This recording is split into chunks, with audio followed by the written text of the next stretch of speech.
Bab 860. Pedang Mimpi. Hal ini membuat Erikin cukup bersemangat.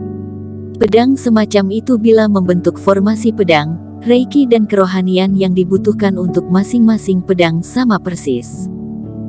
Jika menggunakan jurus pedang pelindung, pasti akan mendapatkan hasil 2 kali lipat dengan setengah usaha. Begitu 99 pedang terbang keluar, khawatirnya sebagian besar pejuang kebanggaan hanya bisa mundur. Seperangkat pedang ini bernama Mimpi. 3 tahun lalu, aku tiba-tiba mendapatkan ilham, mengambil besi meteorit dari langit dan membuat set pedang ini selama 10 hari 10 malam, total membuat 99 pedang. Mata maniak besi menggenang, dan berkata dengan sedikit mabuk, pada saat itu, aku kelelahan setelah menyelesaikan pembuatan, dan tidur selama 8 hari, tetapi ketika bangun, benar-benar lupa mengapa harus membentuk benda ini. Jadi mengambil kiasan dari mimpi dan menamai pedang mimpi. Formasi pedang dari 99 pedang terbang, sekarang tidak banyak orang di dunia kultivasi yang bisa mengendalikannya. Sejak itu, sekelompok pedang ini telah ditinggalkan di rak senjata ini.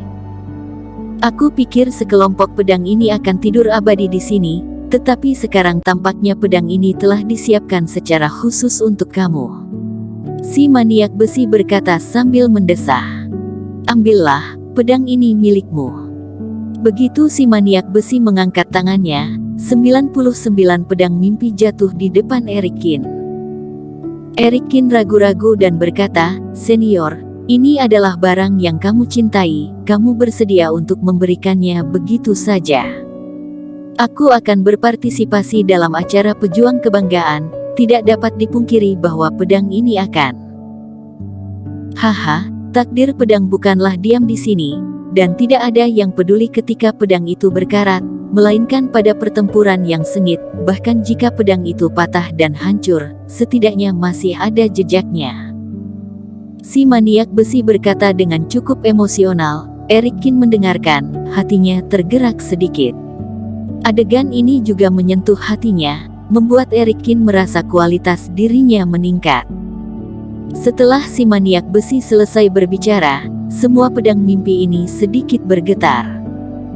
Seolah-olah ada roh dalam pedang, setuju dengan perkataan si maniak besi. Kamu lihat tidak? Jangan mengira bahwa senjata adalah benda mati, mereka sebenarnya memiliki emosi. Maniak besi tertawa, melambai, dan menyerahkan 2 pedang es ajaib dan naga api ke Erikin. Melihat tatapan ragu Erikin, dia berkata, pedang mimpi set dihadiahkan kepadamu oleh aku. Kedua pedang ini kekalahan dari Xiao Wuyang kepadamu. Dan kamu tidak perlu khawatir tentang ketidakcocokan antara kedua pedang ini dan pedang mimpi. Aku akan membantumu merapikan perbedaannya sebentar nanti. Kedua pedang ini seharusnya menjadi pedang utama dalam formasi pedangmu. Terima kasih senior. Hati Erikin melonjak. Awalnya, dia hanya berencana mendapatkan selusin pedang terbang untuk mengisi formasi pedang. Namun, dia tidak menyangka akan mendapatkan lebih dari 100 senjata sakti berkualitas tinggi sekaligus. Jangan berterima kasih, aku tidak begitu murah hati. Tizu dengan licik berkata, pedang itu untukmu, tapi kamu akan berhutang budi padaku karena memodifikasi pedang ini. Ketika aku membuka tungku untuk membuat senjata lain kali, kamu harus menjadi ahli formasi untukku. Ini tentu saja tidak masalah. Erikin tersenyum dan berkata, tapi senior masih perlu membuat pedang. Kali ini hanya senjata tingkat dasar 8. Impian terbesar aku dalam hidup ini adalah untuk menciptakan senjata sakti peringkat 8 puncak. Aku bergantung padamu saat itu. Si maniak besi berkata dengan serius. Senior jangan khawatir, junior akan melakukan yang terbaik saat itu. Erikin tampak khusyuk, si maniak besi itu baik padanya hari ini. Ketika si maniak besi membentuk senjata level 8 puncak, dia tentu tidak akan mengabaikannya. Dan Eric Kin juga ingin melihat apa yang terjadi ketika dia membuat senjata ajaib seperti itu, pasti sangat mengasyikkan. Segera, si maniak besi menjatuhkan kendi araknya, mengeluarkan palu, dan memukulnya di luar aula. Kilauan kedua pedang naga api dan es ajaib terus berkedip, perlahan-lahan mendekati pedang mimpi di samping mereka, dan akhirnya sama persis. Eric Kin mengamati dari samping, dan diam-diam mempelajari teknik pemurnian alat si maniak besi untuk memperkaya pengalaman pemurnian alatnya. Pada akhirnya, saat si maniak besi menjatuhkan palu terakhir, pedang-pedang ini memiliki hubungan tertentu satu sama lain.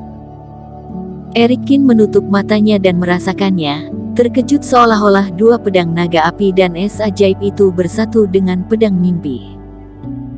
Hal ini membuat Eric Kin mau tidak mau mengagumi kembali kekuatan pemurnian alat si maniak besi. Dia memang pantas menjadi top master pemurnian alat di dunia tersembunyi. Terima pedangnya. Tetapi pada saat ini, si maniak besi tiba-tiba ingin bermain-main, dan dia mengangkat tangannya. Tiba-tiba 101 pedang di sekitarnya terbang dan mendekati Eric Kin. Si maniak besi ingin menguji. Eric Kin membuka mulut besar bahwa dia membutuhkan ratusan pedang terbang. Apakah dia benar-benar memiliki kemampuan untuk mengendalikannya? Dihadapkan dengan ratusan kejutan, Eric Kin tersenyum tipis. Saat jurus pedang pelindung sedang beraksi, dia sedikit mengangkat tangannya. Tiba-tiba, pedang terbang ini sepertinya membeku, dengan cerdik berhenti tiba-tiba, melayang di udara di depan Eric Kin. Kemudian pikiran Eric Kin berubah, dan pedang terbang ini dengan gemetar naik ke langit, berbaris, berubah menjadi secercah cahaya aura, melayang di udara. Pedang naga api ditempatkan pertama kali oleh Eric Kin, dan ketika terbang, membuat gelombang naga. Pedang es ajaib adalah tulang di tengah, dan hawa dingin memenuhi udara, menyebabkan udara di sekitarnya turun tajam.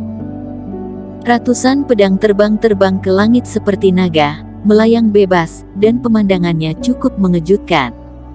Terima kasih senior. Eric Kin menggunakannya, merasa pedang panjang itu ringan dan gesit, mudah dimanipulasi, dan dia merasa segar. Dia mengulurkan tangannya dan menunjuk, dan 101 pedang terbang tiba-tiba jatuh, menusuknya ke tempat yang sama. Trik bagus, pedang ini ada di tanganmu. Lebih baik daripada didebui di tempatku, pedang ini tidak akan terkubur. Mata maniak besi bersinar dengan kekaguman, dan dia mengangguk diam-diam. Di akhir perjamuan, Eric Kin mengucapkan selamat tinggal pada maniak besi dan Zhao Tua dan yang lainnya. Pan Qing mengantarnya dengan perahu naga dan dengan cepat meninggalkan sekte Kouxian. Tapi kali ini ketika dia kembali, Master Naga bermata tiga dan magang tampaknya telah menjadi layu. Tidak peduli bagaimana Xiao Tian berkata, dia hanya menundukkan kepalanya dan tidak berkata apa-apa, membuat Xiao Tian sangat bahagia. Mereka berdua telah berjuang selama bertahun-tahun akhirnya, karena Eric Kin benar-benar berada di atas angin sekali ini. Dan sikap Pan Qing juga sangat berbeda dari sebelumnya. Dia sangat sopan kepada Eric Kin, dan tidak terlihat sikap dingin dan sombong sebelumnya. Jika Eric Kin tidak merasa terlalu sombong dan menolak, Pan Qing bahkan berencana menerbangkan perahu naga itu langsung keluar istana peri. Mendarat lagi, dan ucapkan selamat tinggal pada Xiao Tian. Eric Kin dan Chuan Sue langsung kembali ke istana peri. Di hari ketiga, Eric Kin masih tidak pergi ke sekte Wendao untuk menonton pertandingan di panggung pertandingan, melainkan tetap berada di kediaman untuk melanjutkan latihan. Tak perlu diragukan tentang latihan sehari-hari dan jurus pedang pelindung, energi campuran latihan Eric Kin pun tidak melepaskannya. Meskipun jarak antara 100.000 pemurnian dan 1 juta pemurnian seperti celah tak bertepi, Eric Kin tidak menyerah sepenuhnya.